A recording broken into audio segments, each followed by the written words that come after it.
السلام عليكم ورحمة الله وبركاته. الحمد لله الذي بنعمته تتم الصالحات وبفضله تتنزل الخيرات والبركات وبتوفيقه تتحقق المقاصد والغايات، والصلاة والسلام على نبينا محمد بعث بالتوحيد هاديا ومبشرا ونذيرا، وعلى آله وصحبه الذين حفظوا لنا هذا الدين وجاهدوا في الله حق جهاده حتى أتاهم اليقين، ومن تبعهم بإحسان إلى يوم الدين. رب اشرح لي صدري ويسر لي أمري واحلل عقدة من لساني ويفقه قولي. اللهم علمنا ما ينفعنا وانفعنا بما علمتنا وزدنا علما يا رب العالمين.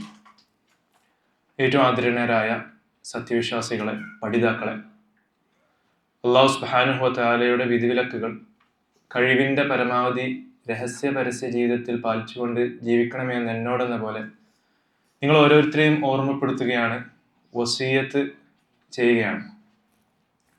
അള്ളാഹുവിൻ്റെ അപാരമായ അനുഗ്രഹം കൊണ്ട് നമ്മുടെ ആഴ്ചതോറും നടക്കുന്ന കിതാബ് വായനയുടെ രണ്ടാമത്തെ മജ്ലിസിലാണ് നമ്മൾ ഒരുമിച്ച് കൂടിയിട്ടുള്ളത്.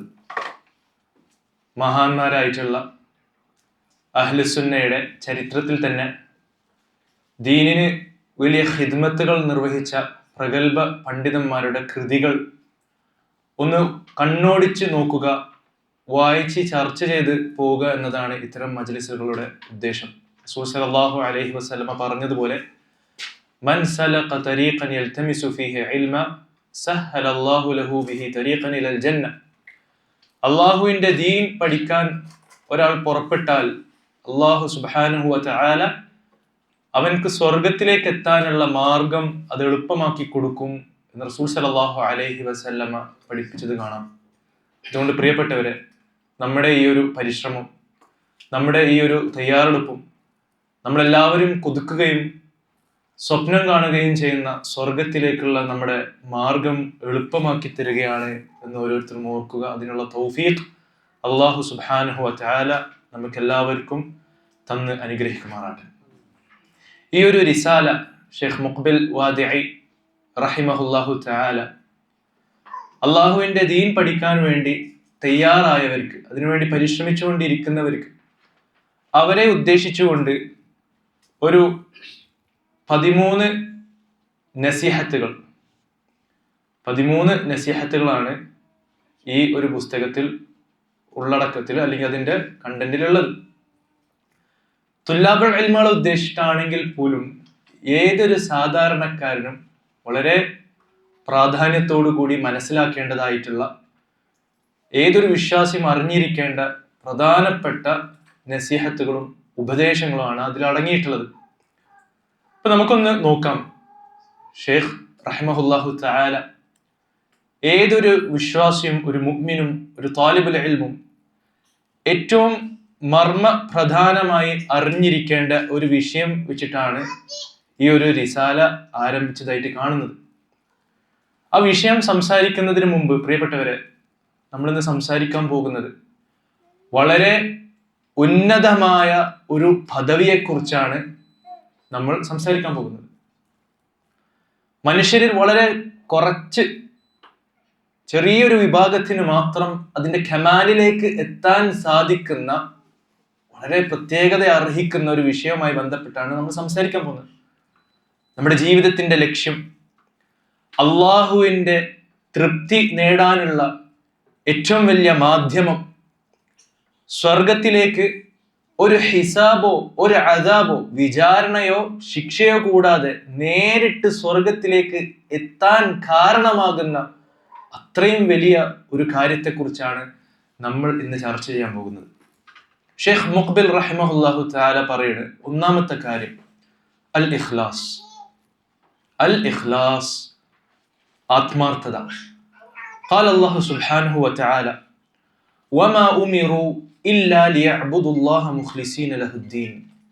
നിങ്ങൾ കൽപ്പിക്കപ്പെട്ടിട്ടില്ല എന്ത് ചെയ്യാനല്ലാതെ, യഅ്ബുദുല്ലാഹ മുഖ്ലിസീന ലഹുദ്ദീൻ, ദീൻ അള്ളാഹുവിനെ മാത്രം ആത്മാർത്ഥമാക്കിക്കൊണ്ട് അള്ളാഹുവിനെ ആരാധിക്കാൻ അല്ലാതെ നിങ്ങൾ കൽപ്പിക്കപ്പെട്ടിട്ടില്ല എന്ന്. അള്ളാഹു സുബ്ഹാനഹു വ തആല നമ്മൾ കൽപ്പിക്കുന്നത് ഈ ഒരു കാര്യം മാത്രമാണ് എന്നാണ് ഈ ഒരു ആയത്തിൽ പറയുന്നത്. وفي الصحيحين عن عمر رضي الله عنه النبي صلى الله عليه وسلم قال, റസൂൽ സല്ലല്ലാഹു അലൈഹി വസല്ലം പറയുകയാണ്, ഇന്നമൽ അഅ്മാലു ബിന്നിയാത്ത്, കർമ്മങ്ങൾ ഒരാളുടെ നിയ്യത്തിന് അനുസൃതമായിട്ടാണ്. നമ്മൾ ഓരോരുത്തരും ചെയ്യുന്നത് കർമ്മം, നമ്മൾ അത് ചെയ്യാനുള്ള കാരണം, നമ്മുടെ ഉദ്ദേശം അതിനനുസൃതമായിട്ടാണ് അത് നമുക്ക് ലഭിക്കുക. അവരവർ വെച്ച ഉദ്ദേശത്തിനനുസരിച്ച് മാത്രമേ അവർക്ക് ലഭിക്കുകയുള്ളൂ. ഒരു ഉദാഹരണം പറയുകയാണ്, ഫമൻ കാനത് ഹിജ്റതുഹു ഇലല്ലാഹി വറസൂലി, ആരാണോ ഹിജ്റ ചെയ്യുന്നത്, അള്ളാഹുവിന്റെ മാർഗത്തിൽ ഒരു സ്ഥലം വിട്ട് മറ്റൊരു സ്ഥലത്തേക്ക് പോകുന്നത്, അത് അള്ളാഹുവിന്റെയും റസൂൽ സല്ലല്ലാഹു അലൈഹി വസല്ലമയുടെ തൃപ്തി ഉദ്ദേശിച്ചിട്ടാണ് പുറപ്പെട്ടതെങ്കിൽ ഫഹിജ്റതുഹു ഇലല്ലാഹി വറസൂലി, അങ്ങനെ ചെയ്ത ഹിജ്റ അത് അള്ളാഹുവിന്റെ വേണ്ടിയിട്ടും റസൂൽ സല്ലല്ലാഹു അലൈഹി വസല്ലം വേണ്ടി ആയിട്ടുണ്ട്. വമൻ കാനത് ഹിജ്റതുഹു ലിദുന്യാ യുസീബുഹാ, പക്ഷെ ഒരുവൻ ഭൗതികപരമായിട്ടുള്ള താല്പര്യങ്ങൾക്ക് വേണ്ടി, ചില നേട്ടങ്ങൾക്ക് വേണ്ടിയാണ് ഹിജ്റ പോകുന്നതെങ്കിൽ, ഔ ഇംറഅത്തിൻ യൻകിഹുഹാ, അല്ലെങ്കിൽ ഒരു സ്ത്രീയെ കല്യാണം കഴിക്കാനാണ് ഉദ്ദേശിച്ചതെങ്കിൽ ഫഹിജ്റതുഹു ഇലാ മാ ഹാജറ ഇലൈഹി, അവൻ എന്തിനു വേണ്ടിയിട്ടാണോ ആ യാത്ര പുറപ്പെട്ടത്, ആ ഹിജ്റ ചെയ്യുന്ന കൂട്ടത്തിന്റെ കൂടെ കൂടിക്കൊടുത്തത്, അതേ അവൻക്ക് ലഭിക്കുകയുള്ളൂ എന്ന് റസൂൽ സല്ലല്ലാഹു അലൈഹി വസല്ലം വിശദീകരിക്കണം. ഒരു ആയത്തും ഒരു ഹദീസും കൊടുത്തതിന് ശേഷം ഫലാ യുത്ലബുൽ ഇൽമു ലിശഹാദത്തിൻ വലാ ലിആറാബിൻ ഉഖർ, ഇതിൽ പറയുന്നത് എന്താ പറയുക, അതുകൊണ്ട് നമ്മൾ ഒരിക്കലും അള്ളാഹുവിന്റെ ദീൻ നേടുന്നത് ഒരു ഷഹാദക്ക് വേണ്ടി ആകരുത്, വെറും ഒരു സർട്ടിഫിക്കറ്റ്, വെറും ഒരു അംഗീകാരത്തിന്, വെറും ഒരു ആൾക്കാരെ മുന്നിൽ കാണിക്കാനുള്ള ഒരു അടയാളത്തിന് വേണ്ടി ആകരുത് നമ്മുടെ ദീനി പഠനം. വലാലി ആറാബിൻ ഉഖർ, മറ്റ് ചില സ്വാർത്ഥ താല്പര്യങ്ങൾക്ക് വേണ്ടിയും ആകാൻ പാടില്ല എന്ന് ഷെയ്ഖ് മുഖ്ബിൽ റഹിമഹുല്ലാഹു തആല വിശദീകരിക്കുന്നു. പ്രിയപ്പെട്ടവരെ, ഈ ഒരു വിഷയം അത് മനസ്സിലാക്കൽ ഒരു വിശ്വാസിയെ സംബന്ധിച്ചിടത്തോളം അത് മർമ്മ പ്രധാനമായ ഒരു വിഷയമാണ്. റസൂൽ സല്ലല്ലാഹു അലൈഹി വസല്ലമയുടെ അധ്യാപനങ്ങളെ അടിസ്ഥാനപ്പെടുത്തി പണ്ഡിതന്മാർ വിശദീകരിക്കുന്ന ഒരു കാര്യമാണ് എന്ത്, ഏതൊരു വ്യക്തിയുടെയും കർമ്മം അത് അല്ലാഹു സുബ്ഹാനഹു വ തആല സ്വീകരിക്കണമെങ്കിൽ 2 നിബന്ധനകളുണ്ട്. നിങ്ങൾക്ക് എഴുതി വെക്കാം. കർമ്മങ്ങൾ സ്വീകരിക്കപ്പെടാൻ 2 നിബന്ധനകൾ. ഒന്നാമത്തെ നിബന്ധന അത് തൗഹീദാണ്. ചെയ്യുന്ന വ്യക്തിയിൽ തൗഹീദ് ഉറച്ച വ്യക്തിയാകണം. തൗഹീദ് ഇല്ലാത്ത ഏത് കർമ്മവും അള്ളാഹുവിന്റെ അടുക്കൽ അസ്വീകാര്യമാണ്. രണ്ടാമത്തേത് അൽ മുതാബഅ, റസൂൽ സല്ലല്ലാഹു അലൈഹി വസല്ലമ പഠിപ്പിച്ചു തന്ന റസൂൽ സല്ലല്ലാഹു അലൈഹി വസല്ലമയുടെ അധ്യാപനങ്ങൾക്ക് അനുസൃതമാകണം. റസൂൽ സല്ലല്ലാഹു അലൈഹി വസല്ലമയുടെ മാതൃകയുള്ള വിഷയം കൂടിയാകണം. ഈ 2 നിബന്ധനകൾ ഒത്ത കർമ്മങ്ങളെ അല്ലാഹു സുബ്ഹാനഹു വ തആലയുടെ അടുക്കൽ സ്വീകാര്യയോഗ്യമാകുന്നുള്ളൂ എന്ന് പണ്ഡിതന്മാർ വിശദീകരിക്കുന്നത് കാണാൻ പറ്റും. ഇഖ്ലാസ് നഷ്ടപ്പെടുമ്പോൾ അല്ലാഹു സുബ്ഹാനഹു വ തആലക്ക് വേണ്ടി ചെയ്യുന്ന കർമ്മങ്ങൾ അവരല്ലാത്തവർക്ക് വേണ്ടി ചെയ്യുന്ന രൂപത്തിലേക്ക് വഴിമാറിയാൽ അവിടെ ഒന്നാമത്തെ നിബന്ധന പൂർത്തിയാകാതെ ആ കർമ്മം അള്ളാഹുവിന്റെ അടുക്കൽ അസ്വീകാര്യമാക്കി പോകുന്നുണ്ട് എന്ന് നമുക്ക് മനസ്സിലാകാം. അതുകൊണ്ടാണ് നമ്മുടെ കർമ്മങ്ങൾ അള്ളാഹുവിന്റെ അടുക്കൽ സ്വീകാര്യയോഗ്യമാകാൻ, നമ്മുടെ കർമ്മം മുഖേന നമുക്ക് കിട്ടേണ്ട അനുഗ്രഹങ്ങൾ, അത് മുഖേന കിട്ടേണ്ട പുണ്യങ്ങൾ അത് നമുക്ക് എത്തിപ്പെടാൻ ഇഖ്ലാസ് പഠിക്കുകയും അത് നമ്മുടെ കർമ്മത്തിലും ചിന്തയിലും നമ്മുടെ പ്രവൃത്തിയിലും വാക്കിലൊക്കെ നമ്മുടെ ഹൃദയത്തിൽ ഉറക്കേണ്ടതുണ്ട്. ഇഖ്ലാസ് എന്നത് ഒരുപാട് പദവികൾ അടങ്ങിയ ഒരു ഹൃദയ വികാരമാണ്, ഒരു സ്ഥിതിയാണ്, ഒരു മനുഷ്യന്റെ സ്ഥിതിയാണ്. ഒരുപാട് പടവുകൾ അല്ലെങ്കിൽ ഒരുപാട് പദവികളുണ്ട്. ഇഖ്ലാസ് കുറഞ്ഞ വ്യക്തികളും ഉണ്ടാവും, ഇഖ്ലാസ് ധാരാളം വളർന്ന് അതിന്റെ കമാലിലേക്ക് എത്തിപ്പെട്ട വ്യക്തികളും ഉണ്ടാവും. കമാലിലേക്ക് എത്തിപ്പെടും തോറും പ്രിയപ്പെട്ടവരെ, നമ്മൾ ഈ ലോകത്തെയും നമ്മുടെ മുമ്പിൽ നടക്കുന്ന സംഭവ വികാസങ്ങളെയും നോക്കിക്കാണുന്ന രീതിയിൽ വരെ വ്യത്യാസം വരും. ഒരു മുഖ്ലിസ്, ഒരു ആത്മാർത്ഥതയുള്ള, തൻ്റെ ജീവിതം മുഴുവനും അള്ളാഹുവിന് വേണ്ടി സമർപ്പിച്ച ഇഖ്ലാസ് ഉള്ള ഒരു വ്യക്തി കൊടുക്കുന്ന പരിഗണനയാവുകയില്ല ഇഖ്ലാസ് ഇല്ലാത്തൊരു വ്യക്തി നൽകുന്ന പരിഗണന. മറ്റ് പലരും വലുതായി കാണുന്ന വിഷയങ്ങൾ ഇഖ്ലാസ് ഉള്ള ഒരു വിശ്വാസിയുടെ കയ്യിൽ ഒരു വിലയും ഉണ്ടാവുകയില്ല. മറ്റെല്ലാവരും വലിയ സംഭവവും ഭയങ്കര വലിയൊരു കാര്യമായി കാണുന്ന പലതും ഇഖ്ലാസ് ഉള്ള വ്യക്തിയുടെ കണ്ണിൽ വളരെ നിസ്സാരമായി മാറും. ഇങ്ങനെ ഒരുപാട് മാറ്റങ്ങൾ അവന്റെ കാഴ്ചപ്പാടിലും അവന്റെ ചിന്തയിലും അവന്റെ നിലപാടുകളിലും അവന്റെ വിശ്വാസങ്ങളിലൊക്കെ അത് പ്രതിഫലിക്കും. അതുകൊണ്ടാണ് ഒരു ഷാഇർ ഖുലൂബുൽ മുഖ്ലിസീന ലഹാ ഉയൂനു തറാ മാ ലാ യറാഹു നാദിറൂന എന്ന് പറയാൻ കാരണം. എന്താണ് അദ്ദേഹം പറയുന്നത്? ഖുലൂബുൽ മുഖ്ലിസീന ലഹാ ഉയൂനു, ഇഖ്ലാസ് ഉള്ള ആത്മാർത്ഥത ഉറച്ച ഹൃദയങ്ങൾക്ക് കണ്ണുണ്ട്. തറാ മാ ലാ യറാഹു നാദിറൂന, വെറും തന്റെ കണ്ണുകൾ കൊണ്ട് കാണാത്തത് ഇഖ്ലാസ് ഉള്ള ഹൃദയം കൊണ്ട് അവർക്ക് കാണാൻ സാധിക്കും എന്ന് പണ്ഡിതന്മാർ വിശദീകരിക്കുന്നത് കാണാൻ പറ്റും പ്രിയപ്പെട്ടവരെ. അതുകൊണ്ട് ഇഖ്ലാസിനെ കുറിച്ച് ഖുർആനിൽ എന്തൊക്കെയാണ് പറഞ്ഞത്? എന്താണ് അതിന്റെ വിധി? അതിന്റെ വിധി ഹുക്കും അത് വാജിബാണ്. നമ്മുടെ കർമ്മത്തിൽ ഇഖ്ലാസ് ഉണ്ടാവുക എന്നത് അത് നിർബന്ധമാണ്. അപ്പൊ ഒരാള് ഇഖ്ലാസ് എന്റെ ഹുക്ം എന്താന്ന് ചോദിച്ചാൽ അതിന്റെ ഹുക്ം വാജിബ്, നിർബന്ധമാണ്. അല്ലാഹു സുബ്ഹാനഹു വ തആല പറയുന്നു, വമാ ഉമിറു ഇല്ലാ ലിയഅബ്ദുല്ലാഹ മുഖ്ലിസീന ലഹുദ്ദീൻ, നിങ്ങൾ കൽപ്പിക്കപ്പെട്ടിട്ടില്ല എന്ത് ചെയ്യാനല്ലാതെ, ലിയഅബ്ദുല്ലാഹ മുഖ്ലിസീന ലഹുദ്ദീൻ, ദീൻ മതം വിശ്വാസം മുഴുവനും അള്ളാഹുവിന് മാത്രം ഇഖ്ലാസോടുകൂടി സമർപ്പിച്ച് റബ്ബിനെ ആരാധിക്കാനല്ലാതെ നിങ്ങൾ കൽപ്പിക്കപ്പെട്ടിട്ടില്ല.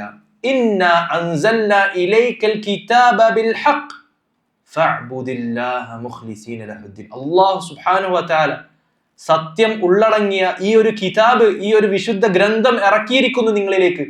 അതുകൊണ്ട് ഫഅബ്ദുല്ലാഹ്, നിങ്ങൾ അള്ളാഹുവിനെ ആരാധിക്കുക. വെറും ആരാധനയാണോ? അല്ല, മുഖ്ലിസൻ ലഹുദ്ദീൻ, സകല ദീനും സകല വിശ്വാസം സകല ആഘോഷങ്ങളും സകല മതപരമായ കാര്യങ്ങളും അത് അള്ളാഹുവിന് മാത്രം സമർപ്പിച്ച് ഇഖ്ലാസോടുകൂടി. സൂറത്തു ശുഅറയിൽ യൗമ ലാ യൻഫഉ മാലുൻ വലാ ബനൂൻ, ഒരു ദിവസം വരാനുണ്ട് അന്നേരം ഒരാളുടെയും സമ്പത്തോ അവരുടെ മക്കളോ അവൻക്കൊരു ഗുണവും ചെയ്യാത്തൊരു ദിവസം. ഇല്ല, ആരൊഴികെ, ഇല്ലാമൻ അതല്ലാഹ ബിഖൽബിൻ സലീം, വിശുദ്ധമായിട്ടുള്ള, അതായത് കറകളഞ്ഞ ഹൃദയം, അത് ഇഖ്ലാസോട് കൂടി ഉള്ള ഹൃദയവുമായി വരുന്ന ഒരാൾക്ക് മാത്രം ആണ് ആ ഒരു പറഞ്ഞ കാര്യങ്ങൾ ഉപകരിക്കുകയുള്ളൂ എന്ന് അല്ലാഹു സുബ്ഹാനഹു വ തആല വിശദീകരിക്കണം. അപ്പൊ ഈ ആയത്തുകളും ഇതല്ലാത്ത മറ്റായത്തുകളിലും ഇഖ്ലാസിന്റെ ഗൗരവവും അതിന്റെ പ്രാധാന്യവും നമ്മളെ ഓർമ്മപ്പെടുത്തുകയാണ്.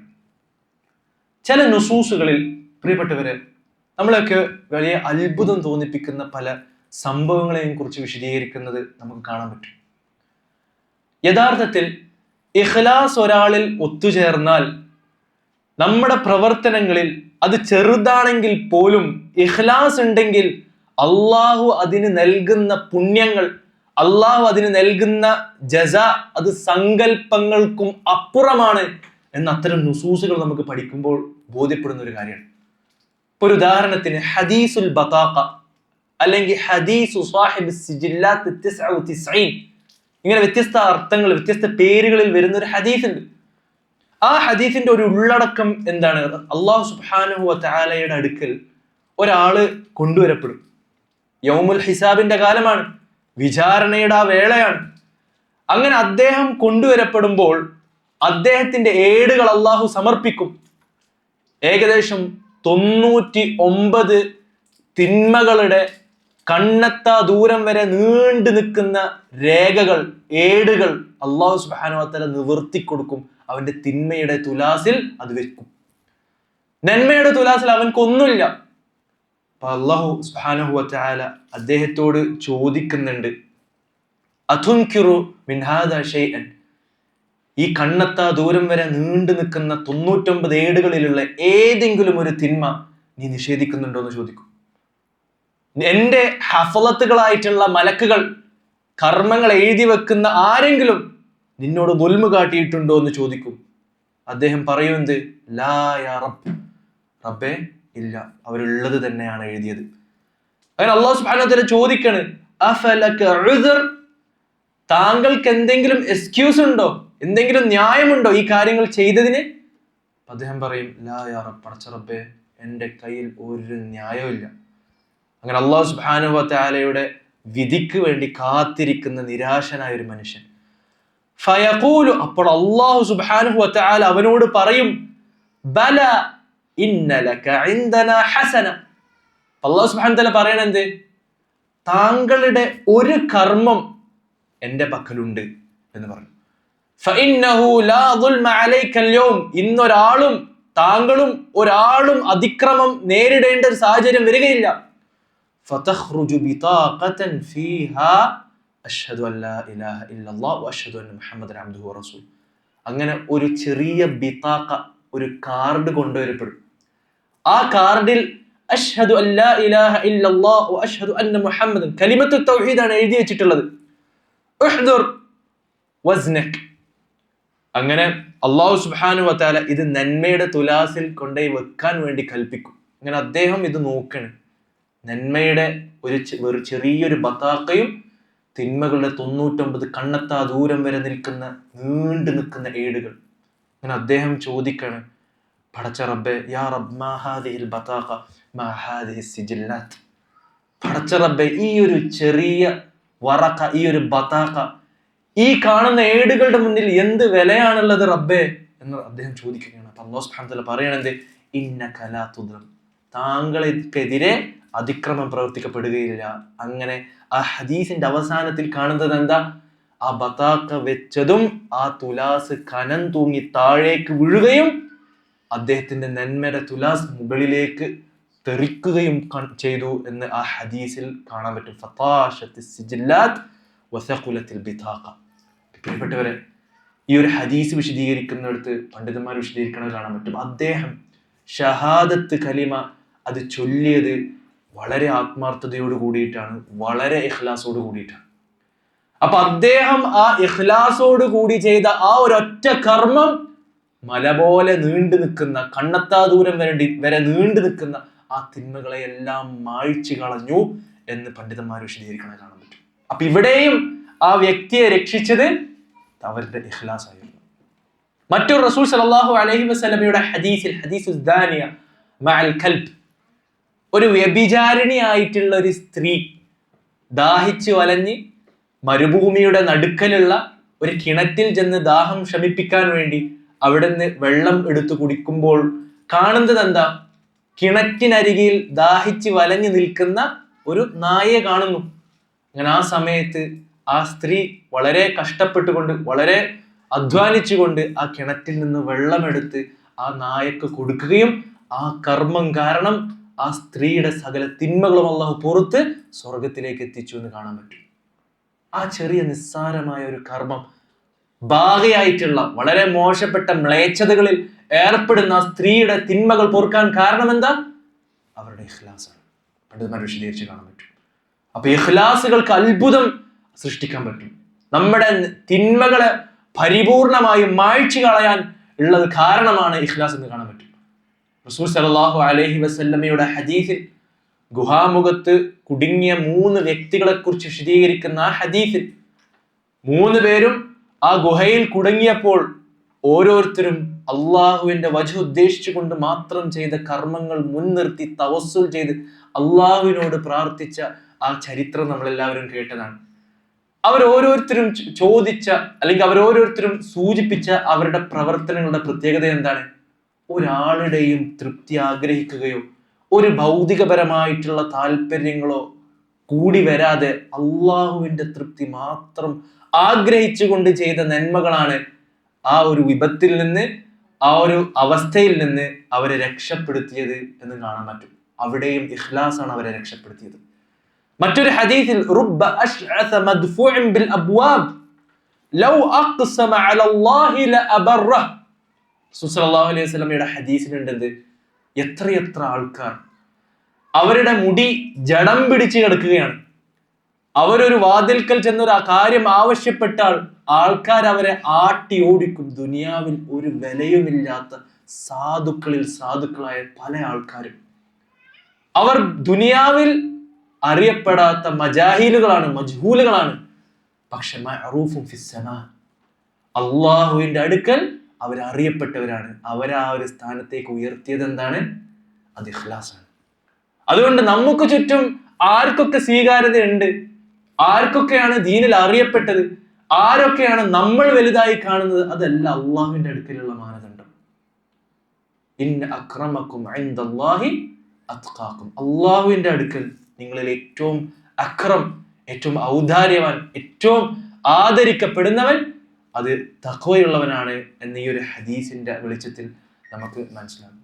അപ്പൊ ഈ പറഞ്ഞ ഹദീസുകളിലൊക്കെ ഇഖ്ലാസ് ഉണ്ടായ ഒരു ഹൃദയത്തെ ഏതൊക്കെ രൂപത്തിൽ എത്ര എത്ര അത്ഭുതങ്ങൾ സംഭവിക്കാം, അത് കൊണ്ടുവരും എന്ന് നമുക്ക് മനസ്സിലാക്കാൻ സാധിക്കും. ഇത് നമ്മൾ മനസ്സിലാക്കേണ്ട ഒരു ഖായിദയാണ്, പണ്ഡിതന്മാർ വിശദീകരിക്കുന്നത് കാണാൻ പറ്റും.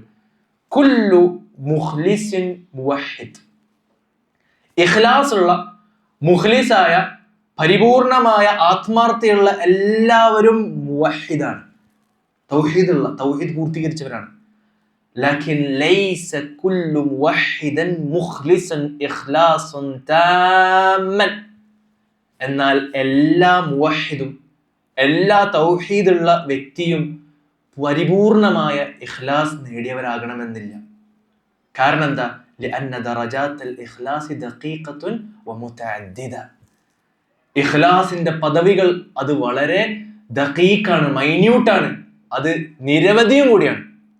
അതുകൊണ്ട് പ്രിയപ്പെട്ടവരെ, നമ്മളൊക്കെ തൗഹീദ് ഉള്ളവരാണ് എന്ന് വിചാരിച്ചുകൊണ്ട് ഇഖ്ലാസിന്റെ ബാബ് നമ്മൾ അവഗണിക്കാൻ പാടില്ല. നമ്മൾ ഓരോരുത്തരും വളരെയേറെ പരിശ്രമിച്ചാൽ, അള്ളാഹുവിന്റെ തൗഫീഖ് ലഭിച്ചാൽ മാത്രമേ ഇഖ്ലാസിന്റെ പദവികളിൽ നമുക്ക് വളരാനും അത് നേടാനും സാധിക്കുകയുള്ളൂ എന്ന് നമ്മൾ ഓരോരുത്തരും ബോധ്യപ്പെടേണ്ടതുണ്ട്. ഇനി നമുക്ക് അടുത്തത്, എന്താണ് ഇഖ്ലാസ് കൊണ്ട് ഉദ്ദേശിക്കുന്നത്, അതിന്റെ സാങ്കേതികപരമായിട്ടുള്ള അർത്ഥങ്ങളും അതിൽ വന്ന സലഫുകളുടെ മാതൃകകളും അവരുമായി ബന്ധപ്പെട്ട ചില അധ്യാപനങ്ങളും നമുക്കൊന്ന് മനസ്സിലാക്കാം. ഈ ഒരു വിഷയം സംസാരിക്കുന്നതിന് മുമ്പ് സംസാരിക്കുന്ന ഈ ഒരു വ്യക്തി അത് നേടിയതാണെന്ന് ആരും വിശ്വസിച്ചു പോകരുത്. നമ്മളെല്ലാവരും ഒരു വിഷയം ചർച്ച ചെയ്ത് എനിക്കും ഉപകാരം എടുക്കുക, നിങ്ങൾക്കും ഉപകാരം എടുക്കുക എന്നതാണ് ഇതുകൊണ്ട് ഉദ്ദേശമുള്ളൂ. ഈ ഒരു സംസാരം കേൾക്കുന്ന പലരും ഒരുപക്ഷെ സംസാരിക്കുന്നവനേക്കാൾ അള്ളാഹുവിന്റെ അടുക്കൽ ദറജയുള്ളവരും സംസാരിക്കുന്ന ആളേക്കാൾ കൂടുതൽ ഇഖ്ലാസ് ഉള്ളവരായേക്കാം. അള്ളാഹു സുബ്ഹാനഹു വ തആല നമ്മളെല്ലാവരെയും മുഖ്ലിസീങ്ങളുടെ കൂട്ടത്തിൽ ഉൾപ്പെടുത്തി അനുഗ്രഹിക്കുമാറാകട്ടെ. പ്രിയപ്പെട്ടവരെ, ഇഖ്ലാസിനെ പണ്ഡിതന്മാർ വ്യത്യസ്ത താരീഫുകൾ വിശദീകരിച്ചത് കാണാൻ പറ്റും. അൽ ഇഖ്ലാസ് ഇഫ്റാദുൽ ഹഖ് ബിൽ ഖസ്ദ്, നമ്മുടെ സകല ഉദ്ദേശങ്ങളും അത് ഹക്കിലേക്ക് കേന്ദ്രീകരിക്കുക എന്ന് പണ്ഡിതന്മാർ വിശദീകരിച്ച് കാണാൻ പറ്റും. ഇബ്രാഹിം ഇബ്നു അദ്ഹം റഹിമഹുല്ലാഹു തആല വിശദീകരിച്ചത് അൽ ഇഖ്ലാസു സിദ്ഖുൻ നിയ്യതി മഅല്ലാഹ്, ഇഖ്ലാസ് എന്ന് പറഞ്ഞാൽ നമ്മുടെ നിയ്യത്തിൽ അള്ളാഹുവിനോട് സത്യസന്ധത കാണിക്കുക എന്നതുള്ളതാണ്. വഖാല അബൂ ഉസ്മാൻ റഹിമഹുല്ലാഹു തആല, അബൂ ഉസ്മാൻ റഹിമഹുല്ലാഹു തആല വിശദീകരിക്കണേ, നിസ്യാനു റുഅയത്തിൽ ഖൽഖി ബിദവാമിൻ നദ്രി ഇലൽ ഖാലിഖ്, അതായത് ഒരു കാര്യം ചെയ്യുമ്പോൾ അള്ളാഹുവിനെ കുറിച്ചുള്ള ചിന്ത കൊണ്ട്, അള്ളാഹുവിന്റെ തൃപ്തിയെക്കുറിച്ചുള്ള ബോധം കൊണ്ട്, അതിനെക്കുറിച്ചുള്ള ചിന്ത കാരണത്താൽ അള്ളാഹുവിന്റെ പടപ്പുകളിൽ ആരൊക്കെ നോക്കുന്നുണ്ട് എന്ന കാര്യം പാടെ മറന്നു പോകുന്ന ആ ഒരു അവസ്ഥക്കാണ് ഇഖ്ലാസ് എന്ന് വിശദീകരിക്കുക എന്ന് ഇദ്ദേഹം വിശദീകരിക്കണം. വഖീല പറയപ്പെടുന്നു, അൽ ഇഖ്ലാസു ഇസ്തിവാഉ അഅ്മാലിൽ അബ്ദി ഫിൽ ളാഹിരി വൽ ബാത്തിൻ, അതാണ് ഇസ്തിവ, ഒരേ സ്ഥാനത്തിലേക്ക് ഒരേ ലെവലിലേക്ക് എത്തുക, ഒരേപോലെ ആവുക. അഅ്മാലുൽ അബ്ദി, ഒരു അടിമയുടെ കർമ്മം, ഫിൽ ളാഹിരി വൽ ഫിൽ ബാത്തിൻ, പ്രത്യക്ഷമായും പരോക്ഷമായും അത് ഒരേപോലെ ആവുക എന്ന്. അതായത് പ്രത്യക്ഷത്തിൽ നല്ല ഇഖ്ലാസോട് കൂടി പ്രവർത്തിക്കുകയും അതേ ഇഖ്ലാസ് നമ്മുടെ ഖൽബിൽ ഉണ്ടാവുക, ഇതിനാണ് ഇഖ്ലാസിന്റെ ദറജയിലേക്ക് എത്തുക എന്ന് പറയുക എന്ന് വിശദീകരിക്കും. വഖീല, അതേപോലെ പറയപ്പെടുന്നു, സർഫുൽ അമലി മുതഖർരിബൻ ബിഹി ഇലല്ലാഹ്, ഒരു കർമ്മം അത് അള്ളാഹുവിലേക്ക് മാത്രം അടുക്കാൻ വേണ്ടി പ്രവർത്തിക്കൽ. ലാ റിയാഅൻ, ഒരാളെയും കാണിക്കാൻ വേണ്ടിയിട്ടല്ല. വലാ സുംഅതൻ, ഒരാളെയും കേൾപ്പിക്കാൻ വേണ്ടിയുമല്ല. വലാ ത്വലബൻ ലിദ്ദുന്യ, ഭൗതികപരമായ ഒരു നേട്ടവും അത് മുഖേന ആഗ്രഹിക്കുന്നില്ല. വലാ തസന്നുഅൻ ലിൽ ഖൽഖ്, ഒരാളെയും കാണിക്കാൻ വേണ്ടി കൃത്രിമമായി ചെയ്യലുമല്ല. വഇന്നമാ യർജു ബിഹി സവാബല്ലാഹ്, ആ പ്രവൃത്തി ചെയ്യുന്നതിലൂടെ അള്ളാഹുവിന്റെ സവാബ് മാത്രമേ അവൻ ഉദ്ദേശിക്കുന്നുള്ളൂ. വയഖ്ശ ഇഖാബഹു, ആ പ്രവൃത്തിയിൽ ഒരു വീഴ്ച വന്നാൽ അള്ളാഹുവിന്റെ ശിക്ഷയെ അവൻ പേടിക്കുകയും ചെയ്യുന്നു. വയത്മഉ ഫീ റിദാഹ്, അള്ളാഹുവിന്റെ തൃപ്തി അതിയായ ആഗ്രഹം കൊണ്ട്, അത് സ്വപ്നം കണ്ടുകൊണ്ടാണ് അവൻ ആ ഒരു പ്രവൃത്തി ചെയ്യുന്നത്. അതിയായ ആഗ്രഹം കൊണ്ടാണ് അവൻ അത് പ്രവർത്തിക്കുന്നത്. ഈ അവസാനം പറഞ്ഞ തഅരീഫ് നിങ്ങളൊന്ന് ശ്രദ്ധിച്ചു നോക്കുക. പ്രവൃത്തി ചെയ്യുന്നത് അള്ളാഹുവിലേക്ക് അടുക്കാൻ. ഒന്നാമത്തെ കാര്യം അള്ളാഹുവിലേക്ക് അടുക്കാൻ. രണ്ടാമത്തത് അതിൽ റിയാ ഇല്ല, കാണിക്കാൻ ലോകമാന്യത ചേർന്ന് വരുന്നില്ല. മൂന്നാമത്തത് ഒരാളെയും കേൾപ്പിക്കുക, ചെയ്ത കാര്യം ഒരാളെ അറിയുക, അവനെ കേൾപ്പിക്കുക എന്നൊരാഗ്രഹം അവനക്ക് വരുന്നില്ല. നാലാമത്തത് ഭൗതികപരമായ താല്പര്യങ്ങൾ അതിൽ വരുന്നില്ല. അഞ്ചാമത്തത് ഒരാളെയും കാണിക്കാൻ കൃത്രിമമായി അത് ചെയ്യുന്നതുമല്ല. ആറാമത്തത് അവൻ ആഗ്രഹിക്കുന്നത് അള്ളാഹുവിന്റെ അടുക്കലുള്ള പ്രതിഫലം മാത്രമാണ്. ഏഴാമത്തത് അവൻ ഭയപ്പെടുന്നത് അള്ളാഹുവിന്റെ ശിക്ഷയാണ്. എട്ടാമത്തത് അവൻ ആഗ്രഹിക്കുകയും കൊതിക്കുകയും ചെയ്യുന്നത് അള്ളാഹുവിന്റെ തൃപ്തി മാത്രമാണ്. പ്രിയപ്പെട്ടവരെ, ഈ ഒരു സാങ്കേതികപരമായിട്ടുള്ള ചർച്ചയിൽ എന്താണ് ഇഖ്ലാസ് എന്ന് നമുക്ക് ഓരോരുത്തർക്കും മനസ്സിലായിട്ടുണ്ടോ? മറ്റു ചില പണ്ഡിതന്മാർ മറ്റ് ചില കോണിലൂടെയും ഇത് വിശദീകരിച്ചത് കാണാൻ പറ്റും. യഅഖൂബ് അൽ മഖ്ഫൂഫ് റഹിമഹുല്ലാഹു തആല വിശദീകരിക്കുകയാണ്, അൽ മുഖ്ലിസ്, മുഖ്ലിസ് എന്ന് പറഞ്ഞാൽ, ഇഖ്ലാസ് ഉള്ള ഒരാൾ എന്ന് പറഞ്ഞാൽ, മയക്തുമു ഹസനാതിഹി കമാ യക്തുമു സയ്യിആതിഹി, അതായത് നമ്മൾ വീഴുന്ന തിന്മ അതൊരാള് കാണാതിരിക്കാൻ നമ്മൾ എത്രമാത്രം സൂക്ഷ്മത വെച്ച് പുലർത്തുന്നുണ്ടോ, അതേപോലെ നമ്മൾ ചെയ്തൊരു നന്മ ഒരാളും അറിയാതെ സൂക്ഷിക്കുന്നതിന് പറയുന്ന പേരാണ് അൽ മുഖ്ലിസ് എന്ന് വിശദീകരിക്കും. സുബ്ഹാനല്ലാഹ്, നമ്മളൊന്ന് ആലോചിച്ച് നോക്കണം. നമ്മൾ ചെയ്യുന്ന തിന്മ അതൊരാളെ അറിയുന്നത് നമ്മൾ എത്രമാത്രം വെറുക്കുകയും സൂക്ഷിക്കുകയും ചെയ്യുന്നുണ്ടോ, അതേപോലെ നമ്മൾ ചെയ്യുന്ന ഒരു നന്മ ഒരാളും അറിയരുത്, അത് അറിയുമ്പോൾ നമുക്കൊരു വേജാർ, ഒരു സങ്കടം ഉണ്ടാകാം. ഇതിനാണ് ഇഖ്ലാസ് എന്ന് പറയാം. വഖീൽ അൽ മുഖ്ലിസ്, അതേപോലെ പറയപ്പെടുന്നു ഒരു മുഖ്ലിസ് എന്ന് പറഞ്ഞാൽ മൻ യസ്തവി ഇൻദഹു മാദിഹുഹു വദാമുഹു, ആ ചെയ്ത കർമ്മത്തിന്റെ പേരിൽ ഒരാൾ അവനെ പ്രശംസിച്ചാലും അവനെ കുറ്റം പറഞ്ഞാലും അത് അവനെ സംബന്ധിച്ചിടത്തോളം ഒരു വ്യത്യാസവും ഉണ്ടാകുന്നില്ല, ഒരു മാറ്റവും ഉണ്ടാകുന്നില്ല. ഈ ഒരു അവസ്ഥയെ പറയുന്ന പേരാണ് എന്ത്? ഇഖ്ലാസ് എന്ന് വിശദീകരിക്കും. പ്രിയപ്പെട്ടവരെ, അടുത്ത് നമ്മൾ മനസ്സിലാക്കേണ്ടത് ഇഖ്ലാസിന് കോട്ടം വരുത്തുന്ന വളരെ ഭയാനകപരമായിട്ടുള്ള രണ്ട് അപകടങ്ങളെ കുറിച്ച് നമ്മൾ മനസ്സിലാക്കണം. നമ്മൾ ഓരോരുത്തരും മനസ്സിലാക്കി നമ്മുടെ വിജയത്തിന് കാരണമാണ് ഇഖ്ലാസ്, അള്ളാഹുവിന്റെ തൃപ്തിക്ക് കാരണമാണ് ഇഖ്ലാസ്, നമ്മൾ സ്വർഗത്തിൽ എത്താനുള്ള കാരണമാണ് ഇഖ്ലാസ് എന്നൊക്കെ നമ്മൾ മനസ്സിലാക്കി. അപ്പൊ ഈ ഇഖ്ലാസ് ആണ് പിശാചിന്റെ ഏറ്റവും വലിയ ശത്രു. ഈ ഇഖ്ലാസ് ആണ് പിശാചിന്റെ ഏറ്റവും വലിയ ശത്രു. പിശാചും അദ്ദേഹത്തിന്റെ കൂട്ടത്തിനും ഏറ്റവും വലിയ തടസ്സം ഒരു മുഅ്മിനിൽ, ഒരു മുസ്ലിമിൽ ഉണ്ടാകുന്ന അവന്റെ കർമ്മത്തിലെ ആത്മാർത്ഥതയാണ്, അവന്റെ കർമ്മത്തിലെ ഇഖ്ലാസ് ആണ്. അതാണ് സൂറത്തുൽ ഹിജ്റിൽ അല്ലാഹു സുബ്ഹാനഹു വ തആല വിശദീകരിക്കുന്ന കാണാൻ പറ്റും. പിശാചിന്റെ ഒരു വാക്ക് അവിടെ കൊണ്ടുവരികയാണ്. ഖാല റബ്ബി ബിമാ അഗ്വൈതനി, പടച്ച റബ്ബേ നീ എന്തിനാണ് എന്നെ വഴിപിഴപ്പിച്ചത്, അതുകൊണ്ട് ലഉസയ്യിനന്ന ലഹും ഫിൽ അർദി വലഉഗ്വിയന്നഹും അജ്മഈൻ, അതുകൊണ്ട് പടച്ച റബ്ബേ ഞാൻ നിന്റെ അടിമകളായവർക്ക് അവർ ചെയ്യുന്ന തിന്മകൾ അത് തസീം ചെയ്യും, അവർക്ക് അലങ്കാരമുള്ളതായി, അതിനോടൊരു ആകർഷണം ഉള്ളതുപോലെ ഞാൻ തോന്നിപ്പിക്കും. വലഉഗ്വിയന്നഹും അജ്മഈൻ, ഞാൻ സകല റബ്ബിന്റെ അടിമകളെയും സകല മനുഷ്യരെയും സൃഷ്ടിപ്പുകളെയും ഞാൻ വഴിപിഴപ്പിക്കും എന്ന് പിശാച് പറയുന്ന വാക്ക് എല്ലാവരെയും വഴിപിഴപ്പിക്കും. ആരൊഴികെ? ഇല്ലാ ഇബാദക മിൻഹുമുൽ മുഖ്ലസീൻ, മുഖ്ലിസീങ്ങളായ അടിമകളെ മാത്രം പിശാചിന്റെ കുതന്ത്രം കൊണ്ട് പറ്റിക്കാൻ പറ്റുകയില്ല, വഴിപഴപ്പിക്കാൻ പിശാചിന് സാധിക്കുകയില്ല. അപ്പൊ പിശാച് ഭയപ്പെടുന്നത് ഈ ഇഖ്ലാസിനെയാണ്. അതുകൊണ്ട് പ്രിയപ്പെട്ടവരെ, നമ്മൾ ഓരോരുത്തരും സ്വയം നമ്മുടെ ഹൃദയത്തെ വിലയിരുത്തണം. നമ്മുടെ ചിന്തകളെ നിരന്തരം മുറാഖബക്ക് വിധേയമാക്കണം. നമ്മുടെ ഇഖ്ലാസിന് കോട്ടം വരുന്ന രൂപത്തിലുള്ള പരിശ്രമം പിശാചിൽ നിന്ന് വരും എന്ന് നമ്മൾ 100% ഉറപ്പിക്കണം. അതിനെക്കുറിച്ചുള്ള ഒരു തിരിച്ചറിവും ഇഖ്ലാസ് വരാനുള്ള പരിശ്രമവും അള്ളാഹുവിന്റെ തൗഫീഖും ഉണ്ടാകുമ്പോൾ മാത്രമാണ് പ്രിയപ്പെട്ടവരെ ആ കുതന്ത്രങ്ങളിൽ നിന്ന് നമുക്ക് രക്ഷപ്പെടാൻ സാധിക്കുകയുള്ളൂ. അപ്പൊ ഇഖ്ലാസിന് വളരെ ഭംഗം വരുത്തുന്ന, ഒളിഞ്ഞിരിക്കുന്ന കപടതകൾ പണ്ഡിതന്മാർ വിശദീകരിച്ചത് കാണാൻ പറ്റും. അതിൽ ഒന്നാമത്തെ ഏറ്റവും വലിയ അപകടം അത് മറ്റൊന്നുമല്ല, ഷിർക്കുൽ അക്ബർ വശിർക്കുൽ അസ്ഗർ. വലിയ ഷിർക്കും ചെറിയ ഷിർക്കും. അതായത് അള്ളാഹു അല്ലാത്തവരെ ആഗ്രഹിക്കുക, അള്ളാഹു അല്ലാത്തവർക്ക് കർമ്മങ്ങൾ സമർപ്പിച്ചു കൊടുക്കുക. ആ വലിയ വൻ ഷിർക്കും അതേപോലെ തന്നെ റബ്ബിന്റെ ഹക്കുകൾ അതല്ലാത്തവരിലേക്ക് ഷിർക്കുൽ അക്ബർ വരെ എത്താത്തതായിട്ടുള്ള അതിലേക്ക് എത്തിക്കുന്ന മാർഗങ്ങളോ അല്ലെങ്കിൽ ദീനിൽ നിന്ന് പുറത്തു പോകുന്നില്ല പക്ഷെ ഷിർക്ക് എന്ന വിശേഷണം നൽകപ്പെട്ട കർമ്മങ്ങളോ, ഇതിനാണ് ഷിർക്കുൽ അസ്ഗർ എന്ന് വിശദീകരിക്കുക. അതാണ് നമ്മൾ ഏറ്റവും ഗൗരവത്തിൽ നമ്മൾ പഠിച്ച് മനസ്സിലാക്കേണ്ടത്. നമ്മൾ ഈ ഒരു പുസ്തകം ആരംഭിക്കുന്നതിന് മുമ്പ് വളരെ വിശദമായി കിതാബ് തൗഹീദ് ഈ വിഷയമാണ് വിശദമായി നമ്മൾ പഠിച്ചതും ചർച്ച ചെയ്തതും. രണ്ടാമത്തെ അപകടം, കപടത എന്ന് നമ്മൾ മനസ്സിലാക്കേണ്ടത് അശ്ശവാഇബുൽ ഖഫിയ.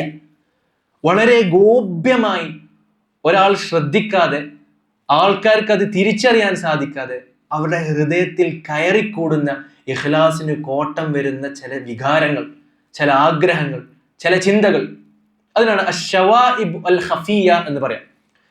പണ്ഡിതന്മാർ വിശദീകരിക്കുന്ന കാണാൻ പറ്റും, വഹിയ ഇറാദാത്തുൻ ദുന്യവിയ്യത്തുൻ ഖഫിയ. വളരെ ഗോപ്യമായ ഭൗതികപരമായിട്ടുള്ള താല്പര്യങ്ങളാണിത്. തഖ്ദഹു ഫീ കമാലി തൗഹീദ്. തന്റെ തൗഹീദിന്റെ പൂർണ്ണതയെ ബാധിക്കുന്നതാണ്, അവന്റെ ഇഖ്ലാസിനെ അത് ബാധിക്കുന്നതാണ്.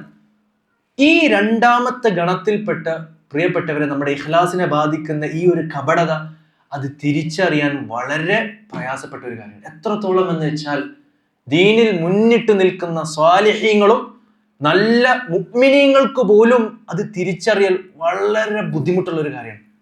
നല്ല പരിശ്രമവും അല്ലാഹു സുബ്ഹാനഹു വ തആലയോടുള്ള നിരന്തരമായിട്ടുള്ള പ്രാർത്ഥനയും നമ്മുടെ കർമ്മങ്ങളെ കുറിച്ച് നിരന്തരം ഒരു വിലയിരുത്തലുകളിലൂടെ അള്ളാഹുവിന്റെ തൗഫീഖിന് ശേഷം മാത്രമാണ് അതിൽ നിന്ന് നമ്മുടെ കർമ്മങ്ങളെയും ചിന്തകളെയും പ്രവൃത്തിയെയും വാക്കുകളെയും നമുക്ക് ശുദ്ധീകരിക്കാൻ സാധിക്കുകയുള്ളൂ. പണ്ഡിതന്മാർ ചില ഉദാഹരണങ്ങൾ കൊടുക്കുന്ന കാണാൻ പറ്റും. അയ്യഖ്തലിത അലൽ ഇൻസാനി ഇറാദത്തു വജ്ഹില്ലാഹ് ബിഇറാദത്തിൽ ഉലൂവി ഫിദ് ദുനിയ. സുബ്ഹാനല്ലാഹ്, നമ്മൾ ഓരോരുത്തരും ശ്രദ്ധിക്കണം. പറയണത് എന്താണെന്നറിയോ?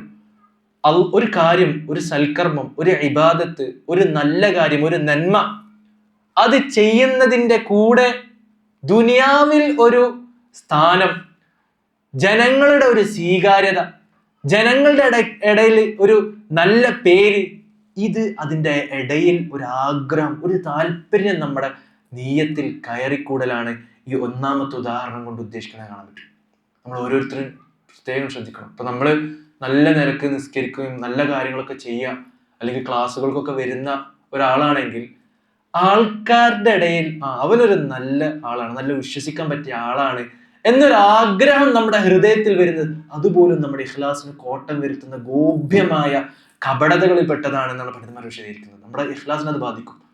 രണ്ടാമത് വിശദീകരിക്കുകയാണ്, ഒരു ഉദാഹരണം നൽകുകയാണ്. ഔ യഖ്തലിത അലൈഹി ഇറാദത്തു നസ്റുദ്ദീൻ. ദീനിനെ സംരക്ഷിക്കുകയും ദീനിനു വേണ്ടി സംസാരിക്കുകയും ദീനിനു വേണ്ടി പ്രവർത്തിക്കുകയും ചെയ്യുക, ദീനിനു വേണ്ടി മറുപടി നൽകുക എന്ന ആ ഒരു നല്ല നിയ്യത്തിന്റെ കൂടെ ബിനസ്രിൻ നഫ്സ്, സ്വന്തം നഫ്സിനെ രക്ഷപ്പെടുത്തുക, സ്വന്തം നഫ്സിന് തൻ്റെ താല്പര്യങ്ങളെ സംരക്ഷിക്കുക എന്നൊരാഗ്രഹം കയറിക്കൂടാ. അതായത് മതപരമായൊരു വിഷയത്തിൽ ഒരാളുമായി ചർച്ച വന്നു, അപ്പൊ അദ്ദേഹത്തിന് മറുപടി പറയുന്നത് ദീനിന്റെ സംരക്ഷണം എന്നൊരു ഉദ്ദേശത്തിലാണ്. പക്ഷെ അദ്ദേഹം എന്തിനാണ് എന്നേറ്റ് കൊമ്പ് കോർത്തത്? അങ്ങനെ അവനെ തോൽപ്പിക്കാൻ വേണ്ടി സംസാരിക്കുക. അതാണ് ഇതുകൊണ്ട് ഉദ്ദേശിക്കുന്നത്. ഔൽ ജമാ, അല്ലെങ്കിൽ നമ്മുടെ കൂട്ടത്തിന്, ഹക്കിലുള്ള കൂട്ടത്തിനെതിരിൽ മറ്റൊരു കൂട്ടം സംസാരിച്ചു, അപ്പൊ അവർ ഇതിനെതിരെ സംസാരിച്ചത് കൊണ്ട് ദീനിന് വേണ്ടി സംസാരിക്കുന്നതിന്റെ കൂടെ എൻ്റെ കൂട്ടത്തെ സംസാരിക്കുക, കൂട്ടത്തിനെ വലുതാക്കുക, കൂട്ടത്തിന്റെ പേര് ഉയരുക എന്നൊരു ആഗ്രഹം വരിക. അതൊരു മർക്കസായാലും ശരി, ഒരു സംഘടന ആയാലും ശരി, ഒരു ഷേഖ് ആയാലും ശരി, ഒരു കബീല ആയാലും ശരി, ഒരു വ്യക്തി ആയാലും ശരി, ഒരു കുടുംബമായാലും ശരി, ഈ ഒരു താല്പര്യം ഇടയിൽ കയറി വരും, നമ്മൾ അറിയാതെ കയറി വരും. അവനെങ്ങനെ എന്നെ കുറിച്ച് സംസാരിക്കാം, അല്ലെങ്കിൽ അവനെ തോൽപ്പിക്കാൻ വേണ്ടി സംസാരിക്കാം, അല്ലെങ്കിൽ അവൻ പറഞ്ഞതിൽ ഹക്കുണ്ടെങ്കിലും നമുക്കെതിരിൽ സംസാരിച്ചത് കൊണ്ട് അവനെ തോൽപ്പിക്കാൻ വേണ്ടി സംസാരിക്കുക. ഇതൊക്കെ അതിൻ്റെ ഇടയിൽ കയറി വരാൻ ഭയങ്കര സാധ്യതയുള്ളതാണ്. അതുകൊണ്ട് പ്രത്യേകം നമ്മൾ ഓരോരുത്തരും നമ്മൾ സംസാരിക്കുകയും തീരുമാനമെടുക്കുകയും നമ്മൾ ഒരു വിഷയത്തിൽ സംസാരിക്കുന്നതിൽ അല്ലെങ്കിൽ ഒരു മറുപടി പറയുന്നതിൽ ഈ ഒരു ഗോപ്യമായ മറ്റ് താല്പര്യങ്ങൾ നമ്മുടെ ഇടയിൽ വരുന്നുണ്ടോ, നമ്മുടെ നിയ്യത്തിൽ വരുന്നുണ്ടോ എന്ന് നിരന്തരമായ ഒരു മുറാഖബ, ഒരു സ്വയം വിലയിരുത്തൽ നമുക്കെല്ലാവർക്കും അനിവാര്യമാണ്. അത് തുടർച്ച, അത് മരണം വരെ നമുക്ക് നിലനിന്ന് പോകണം. മഹാന്മാരായ പല പണ്ഡിതന്മാരും വിശദീകരിക്കുന്നത് കാണാൻ പറ്റും. ഇമാം അഹ്മദ് ബിൻ ഹംബൽ മരിക്കുന്നത് സമയത്ത് അദ്ദേഹത്തിന്റെ മകൻ അരികത്തുണ്ട്. അപ്പൊ മരിക്കുന്ന സമയത്ത് ഇല്ല, സമയമായിട്ടില്ല എന്നൊക്കെ ഇങ്ങനെ ഉറക്കനെ പറയണം അഹ്മദ് ബിൻ ഹംബൽ. അപ്പൊ മകൻ ഇങ്ങനെ ചോദിക്കുന്നുണ്ട്, എന്താണ് നിങ്ങൾ ഇങ്ങനെ പറയാൻ കാരണം? ആരും പറയുന്നു ചെയ്തിട്ടില്ലല്ലോ.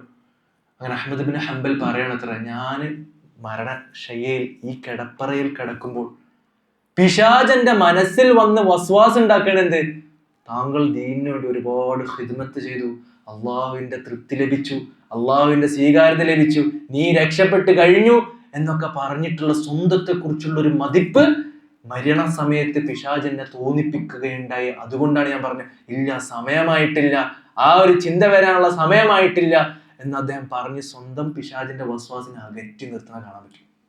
മരിക്കുന്ന ആ നിമിഷം വരെ പിശാച് നമ്മുടെ ഇഖ്ലാസിൽ കോട്ടം വരുത്താൻ വേണ്ടി ശ്രമിക്കും എന്ന് നമ്മൾ ഓരോരുത്തരും മനസ്സിലാക്കണം. അതുകൊണ്ട് ഈ ഒരു മുറാഖബ, ഈ ഒരു സ്വയം വിലയിരുത്തൽ, അത് അവസാന നിമിഷം വരെ, ഖബറിലേക്ക് എത്തുന്നത് വരെ, നമ്മളൊരു വ്യക്തിയായാലും ഒരു കൂട്ടമായാലും ഒരു കുടുംബമായാലും ഏത് ദറജയിലുള്ള ആൾക്കാരായാലും അത് നമുക്കിടയിൽ നിരന്തരം സജീവമായിട്ട് ഓർമ്മപ്പെടുത്തുകയും തിരുത്തുകയും വേണം. അങ്ങനെ നസീഹത്തോടു കൂടി മുന്നോട്ട് പോവുകയാണ് നമ്മൾ ഓരോരുത്തരും ചെയ്യേണ്ടത്. അപ്പൊ ഇഖ്ലാസ് അത് വളരാൻ നമുക്ക് ഉപകരിക്കുന്ന കാര്യങ്ങൾ എന്താണ്? അള്ളാഹുവിനെ കുറിച്ചുള്ള ചിന്ത മാത്രം ഹൃദയത്തിൽ ഉറക്കാൻ, ചെയ്യുന്ന കാര്യം അത് അള്ളാഹുവിന് വേണ്ടി മാത്രമാക്കാൻ, നമ്മുടെ നിയ്യത്ത് നന്നാക്കാൻ, അത് സത്യസന്ധതയുള്ളതാകാൻ ഏതൊക്കെയാണ് നമ്മൾ ഉപകരിക്കുക? പണ്ഡിതന്മാർ ചില കാര്യങ്ങൾ വിശദീകരിക്കണം പറ്റും, നമുക്ക് എഴുതി വെക്കാൻ പറ്റിയ കാര്യങ്ങളാണ്. ഒന്നാമത്തത് പണ്ഡിതന്മാർ വിശദീകരിക്കുന്നത് അൽ ബസീറ, നല്ല ഉൾക്കാഴ്ച ഉണ്ടാവുക. ഒന്നാമത്തത് എന്താണ്? അൽ ബസീറ, നല്ല ഉൾക്കാഴ്ച ഉണ്ടാവുക. എന്താണ് ഈ ബസീറ, ഉൾക്കാഴ്ച എന്ന് ഉദ്ദേശിച്ചത്? അൽ ബസീറത്തു ബില്ലാഹി അസ്സ വജൽ. ഒന്നാമത്തെ ബസീറ, രണ്ട് രൂപത്തിലുള്ള ബസീറാണ് വിശദീകരിച്ചത്. ഒന്നാമത്തത് അൽ ബസീറത്തു ബില്ലാഹ്, അള്ളാഹുവിനെ കുറിച്ച് പഠിക്കുകയും റബ്ബിനെ കുറിച്ച് ഓർക്കുക എന്നുള്ളതാണ് നമ്മുടെ ഇഖ്ലാസ് വളർത്താൻ ഏറ്റവും മുഖ്യമായിട്ടുള്ള കാരണമായി മാറുന്നത്. ആരാണ് അള്ളാഹു? ആരാണ് ഖാലിഖ്? ആ അള്ളാഹുവിന്റെ ഗാംഭീര്യം, ആ അള്ളാഹുവിന്റെ ശക്തി, ആ റബ്ബിന്റെ സിഫാത്തുകൾ, റബ്ബിന്റെ വിശേഷണങ്ങൾ, റബ്ബ് എങ്ങനെയാണ് ഈ ഭൂലോകത്തെ അടക്കി ഭരിക്കുന്നത്, ആ റബ്ബിനെ കുറിച്ച്, റബ്ബിന്റെ പ്രവൃത്തികളെ കുറിച്ച്, റബ്ബിന്റെ സ്ഥാനത്തെ കുറിച്ച്, റബ്ബിന്റെ മഹത്വത്തെ കുറിച്ച് വിശദീകരിക്കുന്ന ആയത്തുകൾ, റബ്ബിന്റെ കാര്യങ്ങൾ വിശദീകരിക്കുന്ന അഹാദീസുകൾ, ആ മഖാമിനെ കുറിച്ച്, അതിന്റെ വലുപ്പത്തെ കുറിച്ച് നമുക്ക് പറഞ്ഞു തരുന്ന ആ സലഫുകളുടെ ആസാറുകൾ, അതിനെക്കുറിച്ചുള്ള വളരെ ഇൻഡെപ്ത് ആയിട്ടുള്ള ആഴമേറിയ പഠനം എന്നുള്ളതാണ് ഒന്നാമത്തെ കാര്യം. രണ്ടാമത്തത് അൽ ബസീറത്തു ബിൻ നഫ്സ്, നമ്മുടെ ഓരോരുത്തരുടെയും സ്വന്തം അവസ്ഥയെക്കുറിച്ചുള്ള ഒരു തിരിച്ചറിവ് നമുക്ക് ഉണ്ടാവുക എന്നുള്ളതാണ്.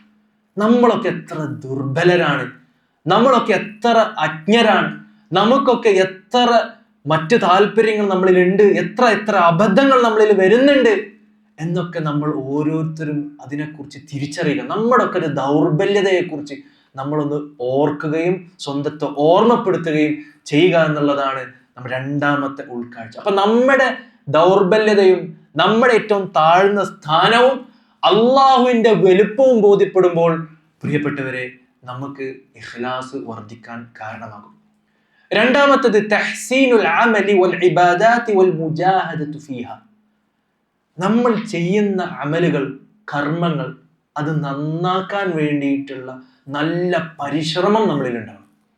ഇപ്പൊ നമ്മളൊക്കെ സ്ഥിരം ദൈനംദിന ജീവിതത്തിൽ ചെയ്യുന്ന കർമ്മങ്ങളാകും 5 നേരത്തെ നിർബന്ധ നമസ്കാരം, അല്ലെങ്കിൽ നമ്മൾ ചെയ്യുന്ന മറ്റ് അസ്കാറുകൾ, അല്ലെങ്കിൽ നമ്മൾ ചെയ്യുന്ന ഖിറാഅത്തുകൾ, ഖുർആൻ പാരായണങ്ങൾ. ഇതൊക്കെ ദൈനംദിന ജീവിതത്തിന്റെ ഭാഗമായി നമ്മൾ ഓരോരുത്തരും നിറവേറ്റുന്നുണ്ടാകും. പക്ഷെ ആ കർമ്മങ്ങളെ പോലും നമ്മൾ മെച്ചപ്പെടുത്താനുള്ള ബോധപൂർവമുള്ള ശ്രമം നമ്മളിൽ നിന്നുണ്ടാകണം.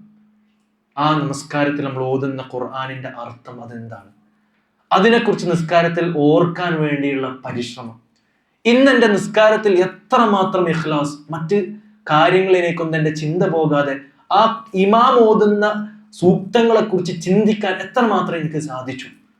നിസ്കാര ശേഷമുള്ള ദിക്റുകൾ അത് മനസ്സുകൊണ്ട് ഹൃദയ സാന്നിധ്യത്തോടു കൂടി എത്രമാത്രം എനിക്ക് നിർവഹിക്കാൻ സാധിച്ചു. അപ്പൊ നമ്മൾ ചെയ്യുന്ന കർമ്മങ്ങളെ മെച്ചപ്പെടുത്തുക എന്നുള്ളത്, ഇത് ബോധപൂർവം നമ്മൾ പരിശ്രമിക്കണം. അതിനെക്കുറിച്ച് പഠനം നടത്തണം. അതിനുവേണ്ടി തീരുമാനങ്ങൾ നമ്മളിൽ നിന്നുണ്ടാകണം. അങ്ങനെ വരുമ്പോഴാണ് പ്രിയപ്പെട്ടവരെ നമ്മുടെ നീയത്ത് ചെയ്യുന്ന കർമ്മത്തിൽ നന്നാവുകയും മെച്ചപ്പെടുകയും ചെയ്യുള്ളൂ. സുബ്ഹാനല്ലാഹ്, സലഫ് സ്വാലിഹീങ്ങളുടെ ചില ചരിത്രങ്ങൾ നമുക്ക് പഠിക്കുമ്പോൾ മനസ്സിലാകുന്നത് അറിയോ? ചില സലഫുകൾ പറയണേ, ഞാൻ 20 കൊല്ലം നിസ്കാരത്തിന്റെ ഹലാവത്ത്, ആ രുചി അനുഭവിക്കാൻ വേണ്ടി പരിശ്രമിച്ചു. 20 കൊല്ലത്തെ പരിശ്രമത്തിന് ശേഷമാണ് എനിക്കത് അനുഭവിക്കാൻ തുടങ്ങിയത് എന്ന് പണ്ട് മനുഷ്യ കാണും. അത്ര കൊല്ലത്തെ പരിശ്രമം, പഠനവും പരിശ്രമവും അധ്വാനവും തീരുമാനങ്ങളും അള്ളാഹുവിനോടുള്ള വല്ലാത്ത പ്രാർത്ഥനകളെയുമാണ് അവരതിലേക്ക് എത്തിയത്. സുബ്ഹാനല്ലാഹ്.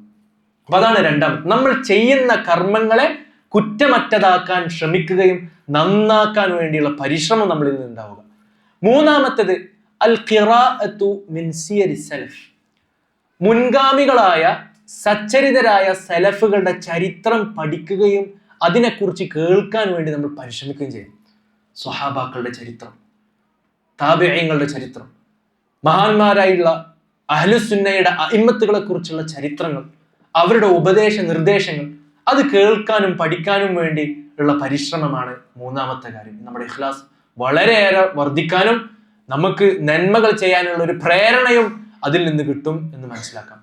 നാലാമത്തേത് ഇജ്അലൂ ലക്കും ഖബീഅതൻ മിനൽ അമലി സ്വാലിഹ്. നമ്മുടെ ജീവിതത്തിൽ ഒരു ഖൽഖും, ഒരു മനുഷ്യനും, നമ്മളിൽ നിന്ന് ഏറ്റവും അടുത്ത് നിൽക്കുന്ന നമ്മുടെ പത്നിമാര് പോലും അറിയാത്ത നമുക്കും നമ്മുടെ റബ്ബിനും ഇടയിലുള്ള രഹസ്യ കർമ്മങ്ങൾ നമ്മുടെ ജീവിതത്തിൽ വേണം. നമുക്കും നമ്മുടെ റബ്ബിനു മാത്രം അറിയുന്ന രഹസ്യ കർമ്മങ്ങൾ നമ്മുടെ ജീവിതത്തിൽ ഉണ്ടാകണം. അതാണ് നമ്മൾ നേരത്തെ വിശദീകരിച്ച ഇഖ്ലാസിന്റെ താരീഫുകളിൽ ഒരു താരീഫ് പറഞ്ഞു. നമ്മൾ നമ്മുടെ തിന്മകൾ എത്രമാത്രം ആൾക്കാരിൽ നിന്ന് അത് മൂടി വെക്കാൻ വേണ്ടി ആഗ്രഹിക്കുന്നു, അതുപോലെയോ അതിനേക്കാൾ ഏറെ നമ്മുടെ നന്മകൾ ഒരാളും അറിയാതെ പരിശ്രമിക്കുക എന്നാണ് ഇഖ്ലാസിനെ കുറിച്ച് അവിടെ വിശദീകരിച്ചത്. അപ്പൊ അതാണ് നാലാമത്തത്. എല്ലാ സമയവും എല്ലാവരേറ്റും മിങ്കിൾ ചെയ്ത് നമ്മൾ അള്ളാഹുവിനേറ്റുള്ള മുനാജാത്തുകളോ, റബ്ബിനോട് മാത്രം സംസാരിക്കുന്ന, റബ്ബിനെ കുറിച്ച് ഓർക്കുന്ന, റബ്ബിനെ കുറിച്ച് ചിന്തിക്കുന്ന, ഖുർആൻ ഓതുന്ന ഒരു സമയം പ്രിയപ്പെട്ടവരെ നമ്മുടെ ജീവിതത്തിൽ ഇല്ലെങ്കിൽ നമ്മൾ ചെയ്യുന്ന മറ്റ് കർമ്മങ്ങളിലൊക്കെ ഇഖ്ലാസിന് ചിലപ്പോൾ ചില പിഴവുകൾ ഉണ്ടാവും. ഇഖ്ലാസിന് ചിലപ്പോൾ ചില കോട്ടകൾ ഉണ്ടാവും, ചില ന്യൂനതകൾ ഉണ്ടാവും. അപ്പൊ ഈ ഒരു വിഷയം നമ്മുടെ ജീവിതത്തിൽ അനിവാര്യമായി ഉണ്ടാവണം. നമ്മൾ ഓരോരുത്തരും പരിശ്രമിക്കണം. സലഫുകളുടെ ജീവിതത്തിൽ എത്രമേൽ ഈ ഒരു നാലാമത്തെ കാര്യത്തിന് അവർ പ്രാധാന്യം നൽകിയിരുന്നു. നമുക്കിങ്ങനെ അത്ഭുതം തോന്നും അവരുടെ ചരിത്രം വായിച്ചത്.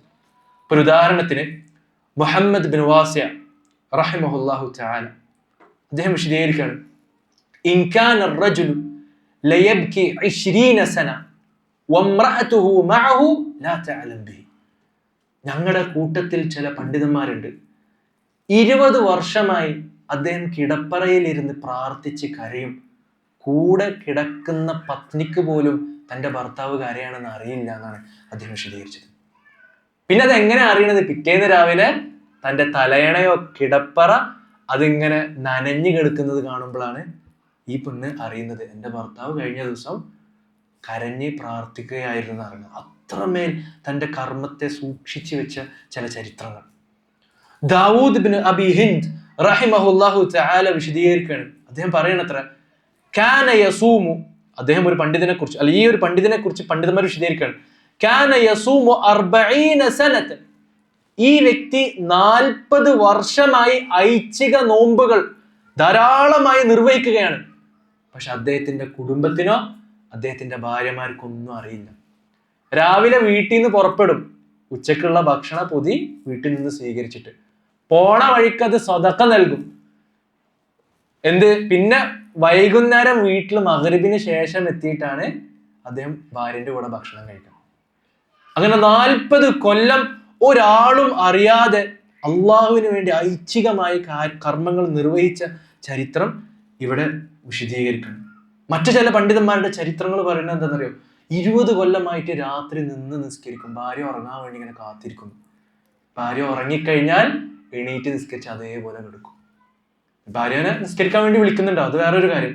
പക്ഷെ ഇദ്ദേഹം അത് നിസ്കരിക്കുന്നുണ്ട് എന്ന വിവരം അത് ഒളിപ്പിച്ച് വെച്ച്, അത് മറച്ചു വെച്ച്, താൻ ചെയ്യുന്ന ഈ കർമ്മം അത് അള്ളാഹുവിന് വേണ്ടി മാത്രമാണ് ചെയ്യുന്നത് എന്ന് അറിയിക്കുന്ന ചില ചരിത്രങ്ങൾ. മൻസൂർ ഇബ്നുൽ മുഅ്തമിർ റഹിമഹുല്ലാഹു തആലയുടെ ചരിത്രം പറയുന്നത്, പണ്ഡിതന്മാർ പറയണത്, അദ്ദേഹം ഫജ്ർ നിസ്കരിച്ചാൽ, ഫജ്ർ നിസ്കാരത്തിന് ശേഷം തന്റെ സുഹൃത്തുക്കളുമായിട്ട് കൂടിയാൽ നല്ല നശാത്ത് പ്രകടിപ്പിക്കും, നല്ല ആക്റ്റീവ്, നല്ല എനർജി ഉണ്ടെന്ന് പ്രകടിപ്പിക്കും. തന്റെ ശബ്ദത്തിലോ തന്റെ പെരുമാറ്റത്തിലോ എന്തെങ്കിലും ഒരു ക്ഷീണം അദ്ദേഹം കാണിക്കില്ല. എന്തിനു വേണ്ടിയിട്ടാണെന്നറിയോ? ക്ഷീണം കാണിച്ചാല് രാത്രി അദ്ദേഹം എണീറ്റ് നിസ്കരിച്ചിട്ടാണ് ആ ക്ഷീണം എന്ന് ആ ആൾക്കാർക്ക് തോന്നാതിരിക്കാൻ വേണ്ടിയിട്ട് അദ്ദേഹം കാണിക്കുന്നു നല്ല നശാത്ത്, നല്ല ഉറങ്ങി വരികയാണെന്ന് ആൾക്കാർക്ക് തോന്നാൻ വേണ്ടി. താൻ രാത്രി ഒരു കർമ്മം ചെയ്തിരുന്നു, രാത്രി നിന്ന് നിസ്കരിക്കായിരുന്നു എന്ന് അറിയിക്കാതിരിക്കാൻ വേണ്ടിയിട്ട്, അങ്ങനെ ഒരു തോന്നൽ അവർക്ക് വരാതിരിക്കും. അത്രയും അവരുടെ രാത്രി നിസ്കാരത്തെ അവർ ഒളിപ്പിച്ചു വെച്ചു. അംർ ഇബ്നു സാബിത്ത് റഹിമഹുല്ലാഹു തആല അലി ഇബ്നുൽ ഹുസൈൻ റഹിമഹുല്ലാഹു തആലയുടെ ഒരു ചരിത്രം വിശദീകരിക്കുന്നുണ്ട്. ആരാണ് ഈ അലി ഇബ്നുൽ ഹുസൈൻ? നിങ്ങളൊക്കെ കേട്ടിട്ടുണ്ടാവും, സൈനുൽ ആബിദീൻ റഹിമഹുല്ലാഹു തആല. അതായത് അലി റളിയല്ലാഹു അൻഹുവിന്റെ പേരക്കുട്ടിയാണ്. ഈ അലി ഇബ്നുൽ ഹുസൈൻ മരണപ്പെട്ടപ്പോൾ അദ്ദേഹത്തിന്റെ ശരീരം കുളിപ്പിക്കാൻ വേണ്ടി മയ്യത്ത് കട്ടിലേക്ക് കൊണ്ടുവന്നപ്പോൾ അദ്ദേഹത്തിന്റെ പുറത്ത് അതാ വലിയ പാടുകൾ, അദ്ദേഹത്തിന്റെ പുറത്ത് വലിയ പാടുകൾ, ഭയങ്കര ആഴത്തിലുള്ള കറുത്ത പാടുകൾ. അപ്പൊ ഇതെന്താണെന്ന് ചോദിച്ചപ്പോ പിന്നെയാണ് അവരറിയുന്നത് ഇദ്ദേഹം വർഷങ്ങളായി രാത്രി ഒരാളും അറിയാതെ ചാക്കുകളിൽ അരിയും അതേപോലെ തന്നെ മറ്റ് വീട്ടിന് ആവശ്യമുള്ള പൊടികളൊക്കെ ചാക്ക് തൻ്റെ തോളിൽ ഏറ്റിട്ട് എല്ലാ ഫുഖറാക്കളുടെയും വീട്ടിൽ പോയി രാത്രി വെക്കും. ഒരുപാട് കൊല്ലങ്ങളായി മദീനത്തുള്ള ഫുഖറാക്കൾക്ക് ആരാണ് തൻ്റെ വീട്ടിലേക്ക് ആവശ്യമുള്ള ഈ വസ്തു കൊണ്ടുവരുന്നത് ഒരാൾക്കും അറിയില്ലായിരുന്നു. ഈ വ്യക്തി മരണപ്പെട്ടപ്പോൾ അത് നിന്നു. അങ്ങനെയാണ് അവരത് അറിഞ്ഞത് എന്ന് കാണാൻ പറ്റും. സുബ്ഹാനല്ലാഹ്. എത്രത്തോളം എന്ന് വെച്ചാൽ ഷബീഹ് ഇബ്നു നുആമ റഹിമഹുല്ലാഹു തആല വിശദീകരിക്കണത്, അദ്ദേഹത്തെ കുറിച്ച് പിശുക്ക എന്ന് വരെ ചിലർ ആരോപിച്ചിരുന്നു. അദ്ദേഹം എന്തൊരു പിശുക്കനാണ് എന്ന് വരെ ആൾക്കാർ ആരോപിച്ചിരുന്നു. പക്ഷെ അദ്ദേഹം മരണപ്പെട്ടപ്പോഴാണ് ഏകദേശം 100ഓളം വീടുകൾക്ക്, മദീനത്തുള്ള 100ഓളം വീടുകൾക്ക് ഭക്ഷണം എത്തിച്ചു കൊടുക്കുന്ന ഉദാരനായ ഒരു വ്യക്തിയായിരുന്നു എന്ന് ലോകം തിരിച്ചറിഞ്ഞത് എന്ന് കാണാൻ പറ്റി. അതാണ് പ്രിയപ്പെട്ടവർ അഹ്മദ് ബിൻ നസ്ർ റഹിമഹുല്ലാഹു തആല ഈ ഒരു ആശയം ഇവിടെ ബോധ്യപ്പെടുത്തുന്നത്. എന്താണ്? അള്ളാഹുവിനും നമുക്കും ഇടയിലുള്ള നമ്മുടെ ബന്ധത്തെ അത് നന്നാക്കിയാൽ അള്ളാഹു സുബ്ഹാനഹു വ തആല നമ്മളും മനുഷ്യന്മാർക്കിടയിലുള്ള ആ ഒരു ബന്ധം അള്ളാഹു നന്നാക്കി തരും. അതായത് ഒരാളും അറിയണ്ട എന്ന ഇഖ്ലാസോട് കൂടി ആ കർമ്മം നമ്മൾ ചെയ്താൽ ആ ഇഖ്ലാസ് മുഖേനയുള്ള പുണ്യം നമുക്ക് ലഭിക്കുകയും ആ കർമ്മം ചെയ്ത ജനങ്ങൾക്കിടയിൽ ലഭിക്കുന്ന ഒരു ഖൈറുണ്ടല്ലോ, അത് അള്ളാഹു അവനെ സംബന്ധിച്ചിടത്തോളം അവിടെ വരുത്തുകയും ചെയ്യും. അതുകൊണ്ടാണ് പ്രിയപ്പെട്ടവരെ, നമ്മൾ ഈ പറഞ്ഞ ചരിത്രങ്ങളൊന്നും ഒരാളും അറിയണം, ഒരാളും കാണണം എന്ന് ഒരൊറ്റ ആഗ്രഹമില്ലാതാണ് ആൾക്കാർ ചെയ്തത്. പക്ഷെ ചരിത്രത്തിൽ അത് രേഖപ്പെടുത്തപ്പെട്ടു. അള്ളാഹു അത് പുറത്തേക്ക് കൊണ്ടുവരും. അതാണ് പ്രിയപ്പെട്ടവരെ നമ്മൾ അള്ളാഹുവായിട്ടുള്ള ബന്ധം, അള്ളാഹുവിന്റെ അടുക്കൽ ഞാൻ ഈ ചെയ്യുന്ന കർമ്മത്തിന് സ്വീകാര്യത, അതിനെക്കുറിച്ച് മാത്രം നമ്മൾ ചിന്തിച്ചാൽ മതി. ഇമാം അഹ്മദ് ബിൻ ഹംബൽ റഹിമഹുല്ലാഹു തആല അദ്ദേഹത്തിന് ജീവിതത്തിൽ ഉണ്ടായ വലിയൊരു പരീക്ഷണത്തെ കുറിച്ച് നമുക്കറിയാം. അള്ളാഹുവിന്റെ ദീനിനെ വേണ്ടി സംസാരിച്ചതിന്റെ പേരിൽ ഒരുപാട് വർഷങ്ങളോളം ജയിലിൽ കിടക്കേണ്ടി വന്ന മഹാനായ ഒരു പണ്ഡിതനാണ് ആര്? അഹ്മദ് ബിൻ ഹംബൽ റഹിമഹുല്ലാഹു തആല. പിന്നീട് ഒരു ഭരണാധികാരി വന്നു, മുത്തവക്കിൽ അലല്ലാഹ് റഹിമഹുല്ലാഹു തആല. അദ്ദേഹം അഹ്ലുസുന്നയുടെ അഖീദയിലായിരുന്നു. അങ്ങനെ അദ്ദേഹം അഹ്മദ് ബിൻ ഹംബലിനെ മോചിപ്പിച്ചു. അഹ്മദ് ബിൻ ഹംബൽ മോചിതനായപ്പോൾ ലോകത്തുള്ള എല്ലാവരും ആ മഹാനായ പണ്ഡിതനെ കാണാൻ വേണ്ടി കൊതിക്കുകയും ആഗ്രഹിക്കുകയും ചെയ്തു. അങ്ങനെ അഹ്മദ് ബിൻ ഹംബൽ താൻ മോചിതനായി സമാധാനത്തോടു കൂടി ജീവിക്കുന്ന ആ ഒരു കാലഘട്ടത്തെ കുറിച്ച് വിശദീകരിക്കണ കാണാൻ പറ്റും. അദ്ദേഹത്തിന്റെ കുടുംബത്തിൽ പെട്ട ചിലര് അദ്ദേഹത്തെ കാണാൻ വേണ്ടി വന്നപ്പോൾ അദ്ദേഹം കരഞ്ഞു പറയണ, യാ അമ്മ, എൻ്റെ പൊന്നു പിതാവെ, അല്ലെങ്കിൽ എൻ്റെ പൊന്നു പിതാമഹ, ഉബ്തുലീതു ബിശ്ശുഹ്റ, മുമ്പുണ്ടായിരുന്ന ബലാഇനേക്കാൾ, പ്രയാസത്തെക്കാൾ, ദുരന്തത്തെക്കാൾ അതികഠിനമായ ഒരു പരീക്ഷണത്തിലാണ് ഞാനിപ്പോൾ ഉള്ളത് എന്ന് അഹ്മദ് ബിൻ ഹംബൽ പറയും. എന്താണ്? ബിശ്ശുഹ്റ, പ്രശസ്തി മുഖേന ഞാനിപ്പോൾ വല്ലാണ്ട് പ്രയാസപ്പെട്ടിരിക്കുകയാണ് എന്ന് അഹ്മദ് ബിൻ ഹംബൽ റഹിമഹുല്ലാഹു തആല വിശദീകരിക്കുകയാണ്. അങ്ങനെ ആ പ്രശസ്തി അദ്ദേഹത്തിന് വരാതിരിക്കാൻ വേണ്ടി അദ്ദേഹം നടത്തിയ ഒരുപാട് ചരിത്രങ്ങൾ നമുക്ക് കാണാൻ പറ്റും. അദ്ദേഹത്തിന്റെ ചരിത്രങ്ങളിലേക്ക് നിങ്ങൾക്ക് മടങ്ങിയാൽ അത് കാണാൻ പറ്റും. റസൂൽ സല്ലല്ലാഹു അലൈഹി വസല്ലമയുടെ ഹദീസിൽ ഒരു താബിഈ വര്യനായ ഒരു വ്യക്തിയെ കുറിച്ചുള്ള പരാമർശം വന്നിട്ടുണ്ട്. ഉമ്മയോട് ബിർറ് കാണിച്ച, പ്രാർത്ഥിച്ചാൽ അള്ളാഹു ഉത്തരം നൽകുന്ന മഹാനായ ഒരു വ്യക്തിയെ കുറിച്ച്, സഹാബി അല്ല, താബിഈ ആയിട്ടുള്ള ആൾ. ആരാണ് ആ വ്യക്തി? ഉവൈസ് അൽ ഖറനി റഹിമഹുല്ലാഹു തആല. റസൂൽ സല്ലല്ലാഹു അലൈഹി വസല്ലം ഉമർ റളിയല്ലാഹു അൻഹുവോട് പറയണത്, യമനിൽ നിന്ന് ഒരു സംഘത്തിന്റെ കൂടെ ഒരാൾ വരും, അയാളുടെ അടയാളം ഇന്നതാണ്, അദ്ദേഹത്തെ കണ്ടുമുട്ടിയാൽ അള്ളാഹുവിനോട് താങ്കൾക്ക് തിന്മകൾ പുറത്തു തരാൻ വേണ്ടി പ്രാർത്ഥന അദ്ദേഹത്തോട് ആവശ്യപ്പെട്ടു എന്ന് പറഞ്ഞു. റസൂൽ സല്ലല്ലാഹു അലൈഹി വസല്ലം സ്വഹാബാക്കളോട് പറഞ്ഞു. ഇത് കേട്ടത് ഉമർ റളിയല്ലാഹു അൻഹു. അങ്ങനെ ഉമർ റളിയല്ലാഹു അൻഹു എപ്പോഴും കാത്തിരിക്കും യമനിൽ നിന്ന് ഏതെങ്കിലും ഒരു സംഘം വന്നാൽ ഈ ആളെ കുറിച്ച് അന്വേഷിക്കാൻ. ഒരുപാട് കാലം അദ്ദേഹത്തെ കിട്ടാതിരുന്നു. അങ്ങനെ അവസാനം അദ്ദേഹത്തെ കിട്ടി. ഉടനടി ഉമർ റളിയല്ലാഹു അൻഹു ഇദ്ദേഹത്തിന്റെ അടുക്കൽ ചെന്ന് പറയണത്, എനിക്ക് വേണ്ടി ഇസ്തിഗ്ഫാർ അല്ലാഹുവിനോട് തേടുന്നത്. ഇപ്പൊ ഖലീഫത്തുൽ മുസ്ലിമീൻ ഉമർ അൽ ഫാറൂഖ് റളിയല്ലാഹു അൻഹു എന്നോടാണ് ഇത് ആവശ്യപ്പെടുന്നത്. അദ്ദേഹം പറയണം, എന്താ എന്നോട് ചോദിക്കണം? അല്ല, നീ ഒന്ന് എനിക്ക് വേണ്ടി പ്രാർത്ഥിക്കണം. വീണ്ടും ആവർത്തിച്ച് പറയണം. അപ്പൊ അദ്ദേഹം പറഞ്ഞ, അമീറുൽ മുഅ്മിനീൻ, ഞാൻ നിങ്ങൾക്ക് വേണ്ടി പറഞ്ഞു. എന്താണ് ഇത് ചോദിക്കാനുള്ള പശ്ചാത്തലം, കാരണം എന്ന് പറഞ്ഞിട്ടല്ലാതെ ഞാൻ പറയില്ല എന്ന് പറഞ്ഞു. അങ്ങനെ അമീറുൽ മുഅ്മിനീൻ ഖലീഫ ഉമർ റളിയല്ലാഹു അൻഹു പറയാണ്, ഞാൻ റസൂൽ സല്ലല്ലാഹു അലൈഹി വസല്ലമിന്റെ അടുക്കൽ വന്ന് ഇരുന്നപ്പോൾ താങ്കളെ കുറിച്ചുള്ള ഒരു പരാമർശം റസൂൽ സല്ലല്ലാഹു അലൈഹി വസല്ലം പറയുന്നത് കേട്ടു. അങ്ങനെ അതാണ്ട് വിശദീകരിച്ചു കൊടുത്തു. അതൊരു വലിയൊരു മൻഖബല്ലേ, വലിയൊരു സ്ഥാനമാണ്. പക്ഷെ സുബ്ഹാനല്ലാഹ്, ഈ കാര്യം കേട്ടപ്പോൾ അദ്ദേഹം അമീറുൽ മുഅ്മിനീനു വേണ്ടി പ്രാർത്ഥിക്കുകയും അമീറുൽ മുഅ്മിനീന്റെ കൈകൾ പിടിച്ച് ഈ ഒരു ഹദീസ്, ഈ ഒരു വിവരം, ഇതൊരു ഒരാളോടും നിങ്ങൾ ഇത് അറിയിക്കാൻ പാടില്ല എന്ന് വിശദീകരിച്ചിട്ട് അദ്ദേഹം അവിടെ നിന്ന് പുറപ്പെടുകയാണ്. ഉമർ റളിയല്ലാഹു അൻഹു അദ്ദേഹത്തോട് ആവശ്യപ്പെടുന്നുണ്ട്, മദീനയിൽ എൻ്റെ കൂടെ നിൽക്കുമെന്ന് പറഞ്ഞു. പക്ഷെ അദ്ദേഹം പറഞ്ഞില്ല. കാരണം എന്താ? ഈ ഒരു വ്യക്തിയെ കുറിച്ച് നമ്മുടെ നാട്ടിലൊക്കെ ആണെങ്കിൽ ഇങ്ങനെ ഒരാളെ കുറിച്ച് പറഞ്ഞിട്ടുണ്ടെങ്കിൽ എങ്ങനെ ഉണ്ടാവും? ഒരു ഷോപ്പൊക്കെ ഇട്ട് പിന്നെ ഇരുന്ന് കൈമുത്തി ബർക്കത്ത് ഊതിക്കൊടുക്കുക, എന്തൊക്കെ ചെയ്തിട്ടുണ്ടാവും.